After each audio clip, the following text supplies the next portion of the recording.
नमस्कार मित्रों, भारतीय परंपरा में घर का वो स्थान जहां ईश्वर की आराधना की जाती है सबसे अधिक पवित्र और ऊर्जावान माना गया है। वास्तुशास्त्र के अनुसार यही वो केंद्र होता है जहां से पूरे घर में सकारात्मकता का संचार होता है। इसलिए जब भी हम अपने निवास स्थान में पूजा स्थल का निर्माण करते हैं या उसे सजाते हैं तो कुछ विशेष बातों का ध्यान रखना अत्यंत आवश्यक हो जाता है। अक्सर हम अपनी श्रद्धा और भावनाओं में बहकर कई ऐसी बातें कर बैठते हैं जो अनजाने में शास्त्र सम्मत नहीं होती और फिर हमें अपनी पूजा का पूर्ण फल नहीं मिल पाता। पूजा घर को हम अपने पारिवारिक संस्कारों, परंपराओं और विश्वासों के अनुसार सजाते हैं। परिवार बड़ा हो तो स्वाभाविक है कि हर सदस्य की अपनी अपनी आस्था होती है। किसी को भगवान शिव प्रिय होते हैं तो किसी को श्री कृष्ण, किसी को माता दुर्गा तो किसी को हनुमान जी। ऐसे में लोग अलग अलग स्थानों से अपने प्रिय देवी देवताओं की मूर्तियां या चित्र लाकर पूजा स्थल में स्थापित कर देते हैं। समय के साथ मंदिर में देव प्रतिमाओं की संख्या बढ़ती चली जाती है और यहीं से समस्या की शुरुआत होती है। वास्तुशास्त्र में ये स्पष्ट बताया गया है कि पूजा घर में देवी देवताओं की संख्या सीमित होनी चाहिए। अत्यधिक मूर्तियां या चित्र होने से न केवल स्थान अव्यवस्थित होता है बल्कि पूजा करते समय मन भी भटकने लगता है। पूजा का उद्देश्य मन को एकाग्र करना होता है, न कि भ्रमित करना। जब मंदिर में बहुत अधिक प्रतिमाएं होती हैं तो ये तय करना कठिन हो जाता है कि किस देवता पर ध्यान केंद्रित किया जाए। इसके अतिरिक्त कई बार हम ऐसी गलतियां भी कर बैठते हैं जिन पर ध्यान न देने से धीरे धीरे हमारी पूजा की प्रभावशीलता कम होने लगती है। इसी कारण ये आवश्यक है कि पूजा घर से जुड़े नियमों को समझा जाए और उन्हें जीवन में अपनाया जाए। सबसे पहले बात आती है स्वच्छता की। पूजा घर को हमेशा साफ सुथरा रखना अत्यंत जरूरी है। जिस स्थान पर हम ईश्वर का आवाहन करते हैं वहां किसी भी प्रकार की गंदगी या अव्यवस्था नहीं होनी चाहिए। मंदिर में स्थापित स्थान, चौकी या अलमारी कभी भी गंदी या अस्त व्यस्त नहीं होनी चाहिए। स्वयं भी पूजा के समय पूरी तरह शुद्ध होकर ही मंदिर में प्रवेश करना चाहिए। गंदे पैरों से, जूते चप्पल पहनकर या बिना हाथ पैर धोए पूजा स्थल में जाना उचित नहीं माना जाता। स्वच्छ शरीर और स्वच्छ मन के साथ की गई पूजा ही फलदायी होती है। इसके बाद दिशा का महत्व आता है। वास्तु के अनुसार पूजा घर का द्वार कभी भी दक्षिण दिशा की ओर नहीं खुलना चाहिए। दक्षिण दिशा को यमराज की दिशा माना गया है। इसलिए इस ओर मंदिर का मुख होना या दीपक की ज्योति जलना शुभ नहीं समझा जाता। देवी देवताओं की मूर्तियां भी दक्षिण की ओर मुख करके स्थापित नहीं की जानी चाहिए। इसके साथ ही ये भी ध्यान रखना चाहिए कि देव प्रतिमाएं आपस में आमने सामने न हो। ऐसी स्थिति में ऊर्जा का टकराव माना जाता है जो पूजा के वातावरण को प्रभावित कर सकता है। पूजा घर में रखी जाने वाली मूर्तियों और चित्रों के स्वरूप का भी विशेष ध्यान रखना चाहिए। खड़े हुए, नृत्य करते हुए या उग्र मुद्रा में गणपति जी की प्रतिमा घर के मंदिर में नहीं रखनी चाहिए। तांडव करते हुए भगवान शिव की मूर्ति या चित्र भी घर की पूजा के लिए उपयुक्त नहीं माने जाते। इसी प्रकार हनुमान जी, देवी दुर्गा या अन्य देवताओं के रौद्र रूप की तस्वीरें भी पूजा स्थल में नहीं लगानी चाहिए। शास्त्रों के अनुसार घर के मंदिर में सदैव शांत, सौम्य और आशीर्वाद की मुद्रा वाली प्रतिमाएं ही रखनी चाहिए। ऐसी मूर्तियां मन को शांति देती हैं और सकारात्मक भावनाओं को जागृत करती हैं। किसी भी देवता की खंडित, टूटी फूटी या खराब अवस्था वाली मूर्ति को पूजा घर में रखना वर्जित है, क्योंकि ऐसी प्रतिमाएं अशुभ मानी जाती हैं। एक और महत्वपूर्ण बात यह है कि पूजा घर में कभी भी जीवित व्यक्ति या किसी सांसारिक व्यक्ति की तस्वीर देवताओं के साथ नहीं रखनी चाहिए। कई लोग साधु संतों या गुरुजनों की तस्वीरें भी मंदिर में देवताओं के पास रख देते हैं, लेकिन वास्तुशास्त्र में इसे शुभ नहीं माना गया है। पूजा घर केवल ईश्वर की आराधना का स्थान होना चाहिए, न कि सांसारिक स्मृतियों का। साथ ही किसी भी देवता की एक से अधिक मूर्तियां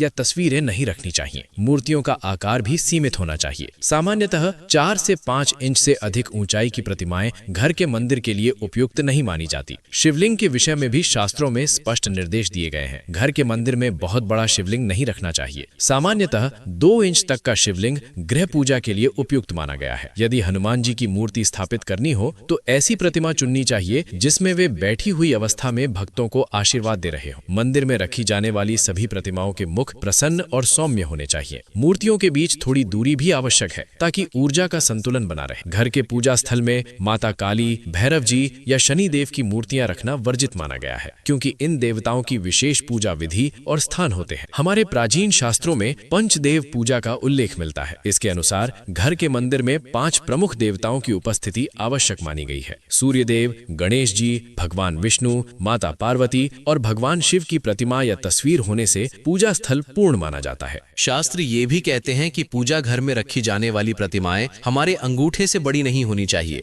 यदि इससे बड़ी मूर्तियां रखी जाती हैं तो उनकी प्राण प्रतिष्ठा आवश्यक हो जाती है और उनके लिए विशेष पूजा नियमों का पालन करना पड़ता है। इसके अलावा कभी भी खोखली मूर्तियां नहीं रखनी चाहिए। चाहे मूर्ति मिट्टी की हो या धातु की, वो ठोस होनी चाहिए। खोखली मूर्तियां जल्दी क्षतिग्रस्त हो जाती हैं और अशुभ प्रभाव डाल सकती हैं। चित्र लगाते समय भी ध्यान रखना चाहिए कि वे फटे हुए, धुंधले या खराब अवस्था में ना हो। घर के पूजा स्थल में देवताओं के उग्र रूपों के चित्र या प्रतिमाएं नहीं रखनी चाहिए। भगवान का वही स्वरूप सामने होना चाहिए जो मन को शांति दे और श्रद्धा को बढ़ाए। उग्र रूपों को देखने से मन में भय या अशांति उत्पन्न हो सकती है। विशेषकर घर के छोटे बच्चों पर इसका नकारात्मक प्रभाव पड़ सकता है। यदि बच्चे डर के कारण भगवान से दूरी महसूस करने लगे तो यह आस्था के लिए ठीक नहीं है।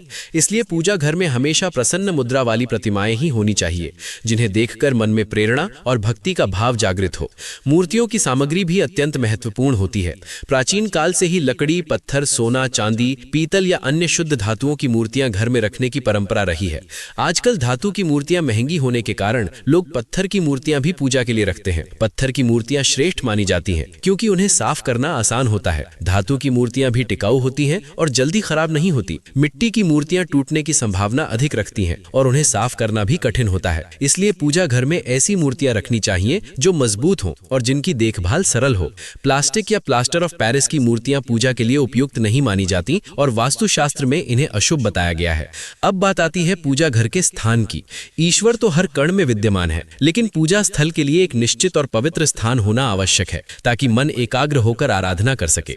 वास्तु के अनुसार पूर्व दिशा या उत्तर पूर्व दिशा पूजा के लिए सर्वोत्तम मानी गई है, क्योंकि इसी दिशा से सकारात्मक ऊर्जा का प्रवाह होता है। यदि मंदिर को पूर्व और उत्तर के मध्य स्थापित किया जाए तो यह अत्यंत शुभ माना जाता है। लेकिन यह ध्यान रखना चाहिए कि पूजा घर का स्थान वॉशरूम या शौचालय के पास ना हो। शौचालय को नकारात्मक ऊर्जा का स्थान माना गया है, इसलिए उसके समीप मंदिर बनाना अशुभ फल दे सकता है। पूजा करते समय ऐसी नकारात्मक ऊर्जा साधक को प्रभावित कर सकती है। पूजा घर को शयन कक्ष में बनाना भी उचित नहीं माना गया है। इसके अतिरिक्त मंदिर का स्थान घर के अन्य हिस्सों की तुलना में थोड़ा ऊंचा होना चाहिए, क्योंकि देवी देवताओं का स्थान सदैव ऊंचा माना जाता है। यदि संभव हो तो पूजा के लिए अलग कमरा बनाना सबसे उत्तम होता है। मंदिर में कभी भी सामान बिखरा हुआ नहीं होना चाहिए। पूजा की सामग्री, मूर्तियां और धार्मिक पुस्तकें अपने अपने स्थान पर व्यवस्थित रूप से रखी होनी चाहिए। कई बार लापरवाही के कारण लोग पूजा स्थल पर इधर उधर वस्तुएं रख देते हैं, जिससे पूजा के समय ध्यान भटकता है। पूजा के बाद जली हुई माचिस की तीलियां, मुरझाए फूल, जली हुई काली बाती आदि को तुरंत हटा देना चाहिए। पूजा स्थल को हमेशा साफ रखना चाहिए। यदि दीपक जलाने के लिए माचिस रखनी ही हो तो उसे किसी कागज या कपड़े में ढक कर रखना चाहिए। सामने खुला नहीं छोड़ना चाहिए। बुझी हुई माचिस की तीलियों को इधर उधर फेंकने के बजाय कूड़ेदान में डालना चाहिए। पूजा घर में दीपक जलाने के लिए लाइटर जैसे साधनों का उपयोग नहीं करना चाहिए। इस प्रकार यदि हम पूजा घर से जुड़े इन सभी नियमों का ध्यान रखते हैं तो न केवल हमारे घर में सकारात्मक ऊर्जा का संचार होता है, बल्कि हमारी पूजा भी अधिक प्रभावशाली बनती है। सही विधि से की गई आराधना मन को शांति देती है, जीवन में संतुलन लाती है और ईश्वर की कृपा प्राप्त करने में सहायक होती है। आशा है कि ये जानकारी आपके लिए उपयोगी सिद्ध होगी और आप अपने पूजा स्थल को और अधिक पवित्र व सकारात्मक बना पाएंगे। दोस्तों, अगर आपका बच्चा मोबाइल हाथ में लेते ही दुनिया भूल जाता है, बार बार रील्स देखता है, गेम खेलता है और पढ़ाई के नाम पर गुस्सा कर देता है, तो दोस्तों माता पिता इस वीडियो को ध्यान से जरूर सुनिएगा, क्योंकि आज की ये वीडियो आपके लिए बहुत जरूरी होने वाली है। क्योंकि आज मैं आपको बताने वाला हूँ एक ऐसा सरल लेकिन असरदार उपाय जिससे बच्चा धीरे धीरे मोबाइल से दूर होगा और पढ़ाई में मन लगाने लगेगा। बस आप इस वीडियो को अंत तक जरूर सुनिएगा। और जो भी भक्त आज हमारे चैनल में पहली बार आए हैं तो चैनल को सब्सक्राइब जरूर कर लीजिएगा। तो दोस्तों, प्रदीप मिश्रा जी, हमारे जो गुरुदेव जी हैं, वो कहते हैं कि हम समझाते हैं, जो माता पिता हैं वो समझाते हैं फिर भी मानता नहीं, हम डांटते हैं फिर भी नहीं मानता, हम मोबाइल छीनते हैं तो रोने लगता है। भाइयों और बहनों, आज के समय में बच्चों की मोबाइल की आदत सिर्फ आदत नहीं रही, ये एक लत बन चुकी है और लत को डांट से नहीं, सही नियम और प्यार से छोड़ा जाता है। आज मैं आपको बताऊंगा जो उपाय और साथ में घर का एक छोटा नियम भी बताऊंगा जिससे बच्चा जल्दी सुधरेगा। आखिर बच्चा मोबाइल क्यों नहीं छोड़ता? गुरुदेव जी कहते हैं कि बच्चे ज्यादातर मोबाइल में बच्चों को जो मोबाइल में तुरंत मजा मिलता है, गेम में रिवॉर्ड मिलता है, वीडियो में एक्साइटमेंट मिलती है, दिमाग को मेहनत नहीं करनी पड़ती। लेकिन पढ़ाई में मेहनत करनी पड़ती है, धैर्य रखना पड़ता है, बार बार दोहराना पड़ता है। इसलिए बच्चा मोबाइल की तरफ भागता है और जब माता पिता अचानक मोबाइल छीनते हैं तो बच्चा गुस्सा करता है, क्योंकि उसके लिए वो उसकी दुनिया बन जाती है। इसलिए हमें बच्चे का मोबाइल छुड़ाना है धीरे धीरे, समझदारी से। आज के इस उपाय में गुरुदेव जी ने बताया है कि अगर आप इस उपाय को करेंगे तो बच्चे का मन शांत करेगा, मोबाइल की जिद कम करेगा, पढ़ाई में एकाग्रता बढ़ाएगा और घर में अनुशासन लाएगा। और इसे आप 15 दिन तक नियम से करिएगा। अब इस उपाय को कैसे करना है, कब करना है, इसको मैं संक्षेप में बताने वाला हूँ। तो कृपया करके कागज लीजिए और पेन से उसमें लिखिए जो भी मैं उपाय में बताऊंगा, कैसे करना है, कब कब करना है, सामग्री क्या है, जिससे जब भी आप इस उपाय को करने जाएं तो गलत तरीके से उपाय को ना करें। दोस्तों, गुरुदेव जी कहते हैं सोमवार या गुरुवार से इस उपाय को शुरू कर सकते हैं। किस दिन? सोमवार या गुरुवार से शाम को 7 बजे के बाद या पढ़ाई से ठीक पहले। ठीक है। सामग्री इसमें बहुत ही सरल बताई गई है गुरुदेव जी के द्वारा। तुलसी के मात्र आपको 5 पत्ते चाहिए, एक दीपक, कौन सा, घी वाला, मिश्री का 1 दाना, सफेद कागज प्लस 1 पेन। अब इस उपाय की विधि क्या है? सबसे पहले गुरुदेव जी कहते हैं पढ़ाई की जगह को थोड़ा साफ कर लीजिए। टेबल पर फैला हुआ जो कचरा है, सामान है, उसको हटाइए। अब दीपक जलाइए। दीपक की रोशनी मन को शांत करती है। दीपक के पास तुलसी के 5 पत्ते रख दीजिए। उसके बाद अब सफेद कागज पर लिखिए बच्चे का नाम और नीचे लिखिए मेरा बच्चा मोबाइल से दूर होकर पढ़ाई में मन लगाएगा। अब उस कागज को बच्चे की किताबों के नीचे रख दीजिए। अब माता पिता धीरे स्वर में 11 बार बोलेंगे ओम नमो भगवते वासुदेवाय।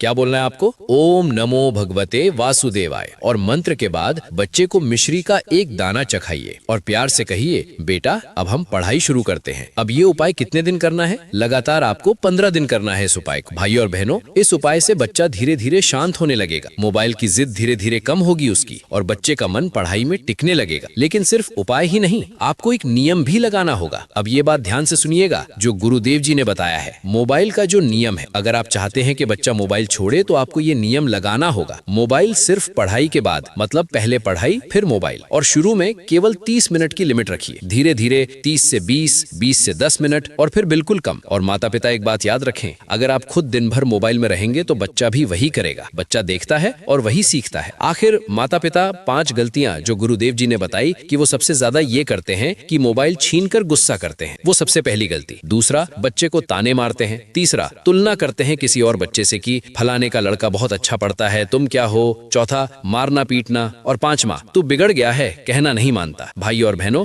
इन चीजों से बच्चा सुधरता नहीं और ज्यादा जिद्दी हो जाता है। आपको बच्चे को प्यार से समझाना होता है। गुरुदेव जी कहते हैं कि पढ़ाई में ध्यान बढ़ाने का सरल तरीका ये है कि 20 मिनट पढ़ो, 5 मिनट आराम करो। क्या करना है? 20 मिनट पढ़ो और 5 मिनट आराम करो। इसे बोलते हैं 20:5 का नियम। इससे बच्चे का दिमाग थकता नहीं और पढ़ाई में मन भी लगता है। दोस्तों, गुरुदेव जी लास्ट में यही कहते हैं कि माता पिता, आज का ये उपाय जो मैंने बताया बहुत सरल था। इस उपाय में जैसे कि मैंने आपको बताया कि दीपक जलाना है, तुलसी के 5 पत्ते चाहिए, बच्चे का नाम लिखकर किताब के नीचे और ओम नमो भगवते वासुदेवाय 11 बार 15 दिन तक नियम से आपको ये उपाय को करना है। और साथ में मोबाइल का नियम भी लगाइए। आप देखेंगे आपका बच्चा धीरे धीरे सुधरने लगेगा। ईश्वर की कृपा से आपके बच्चे का जो मन है पढ़ाई में लगने लगेगा और उसका भविष्य उज्जवल होगा। दोस्तों, यही थी आज की वीडियो और आज का उपाय, जिससे आपके बच्चे का जो मन पढ़ाई में लगने लगेगा। और दोस्तों, ये जितने भी उपाय मैं आपको अपने वीडियो के माध्यम के द्वारा बताता हूँ, ये कोई ऐसे वैसे उपाय नहीं है। जैसे कि आप सबको पता है कि जो हमारे गुरुदेव जी पंडित प्रदीप मिश्रा जी हैं, उनकी बहुत सारी कथाएं होती हैं। उन कथाओं में बहुत सारे भक्त आते हैं, बहुत सारे माता पिता आते हैं, बहुत सारे लोग आते हैं और भक्त परिचय के द्वारा अपनी बात गुरुदेव तक पहुंचाते हैं। ऐसे लाखों भक्त इसी तरीके के उपाय दोस्तों, जो जितने भी भक्त हैं गुरुदेव तक पहुंचाते हैं और वो गुरुदेव जी उसका उपाय भी बताते हैं। और इस उपाय को करने से उन लाखों दोस्तों की मनोकामना पूर्ण होती है। तो कृपया करके उपाय को साधारण न समझे, ध्यान से करें। जो भी गलती हो उसको आपको ध्यान से, जो भी मैं उपाय बताता हूँ, सामग्री बताता हूँ, उसको लिखें और वो पढ़ के जाएं तो उस उपाय को करें। क्योंकि गुरुदेव जी यही कहते हैं कि जो भी भक्त जल्दीबाजी में सुनते हैं उपाय को और बिना समझे ही उस उपाय को कर देते हैं तो वो उपाय कभी भी उनके लिए सफल नहीं होगा। तो बस आपको यही ध्यान रखना है कि जो भी आप उपाय करें, जिस तरीके से भी आप उपाय करें, बस सही ढंग से करें और भगवान के ऊपर श्रद्धा बनाए रखें। तो दोस्तों, ये थी आज की वीडियो। अगर आपको वीडियो अच्छी लगी होगी तो चैनल को फॉलो जरूर कर लीजिएगा।